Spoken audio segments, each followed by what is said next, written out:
problem there. And we're joined now with Counselor to the President, Kellyanne Conway. Good morning to you, Good morning, Margaret. We, right off the top, talked about Michael Bloomberg getting into this race. What do you think the 77-year-old billionaire joining means for the field?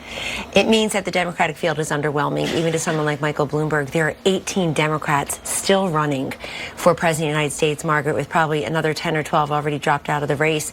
And it's Michael Bloomberg coming in saying, I don't think any of you can beat Donald Trump. For all the talk about electability, that's a fiction. You don't know if somebody can or can't win until they do or don't. The real way that you win is through the Electoral College, which we proved in 2016. So I think Bloomberg's play here is to ignore those early states and focus on Super Tuesday. That was supposed to be a play for someone like Kamala Harris to go in and really make big gains in California.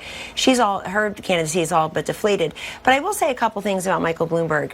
His new ad that he'll put millions behind is all unicorns and rainbows. Keep your health care if you'd like to, and if you don't, I've got something better for you. Let's rebuild America. Number one, we heard that from Obama-Biden, and Obama-Biden care passed almost 10 years ago, and as we sit here today, over 28 million Americans have no health insurance of any kind. So you're happy to run against? Well, we're ready. How's that? I think that President Trump will be ready. The other thing is that Michael Bloomberg is saying rebuild America. America already elected a builder. If we want to truly rebuild America, then the people who work behind us for you and me ought to get infrastructure done. Surface transportation, an air traffic control system that was built for 100,000 annual passengers. We now have close to 1 billion. We have a builder in the White House who wants them to do what Nancy Pelosi said she'd do this fall. It's almost Christmas, which is pass that UMCA, which would be more jobs like he's talking. Look, Michael Bloomberg was a great mayor of New York City. I lived there under Rudy Giuliani and Michael Bloomberg. All 4 of my kids were born in New York when Michael Bloomberg was mayor. I wish he'd be mayor of New York City again.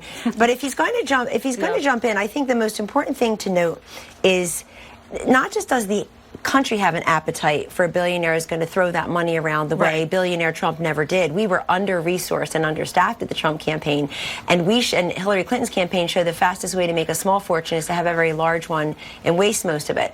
It's not that Michael Bloomberg may not be unwelcome by the national electorate. Is he welcome in his own Democratic Party? You've got the front runners saying that we don't want any billionaires in the country, let alone in the Democratic primary. Well, I want to get on to what is happening here in Washington with this week of hearings. The president has